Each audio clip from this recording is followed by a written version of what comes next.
มาพี่น้อง สองตอนแต่พ่อนักปลูกปลาน่ะ แบะน้อยเกือบตุ้มเลย ต้นภูเขาตรงนั้นเราจะ เดี๋ยวเลยเขี่ยสดพี่น้องเลย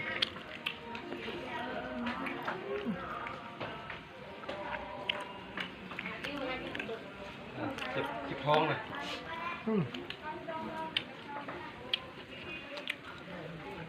เกือบต้มฟังทอง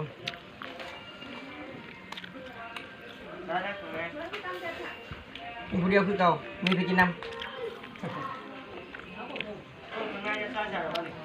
ใส่น้อยหนึ่งแล้วสักพักเลย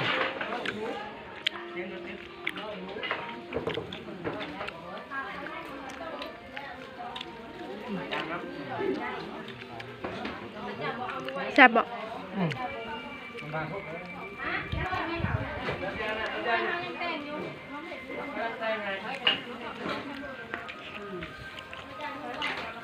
ใส่เกี๊ยวตีน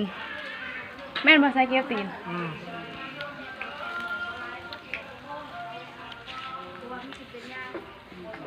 นี่แหละเอาไปตำ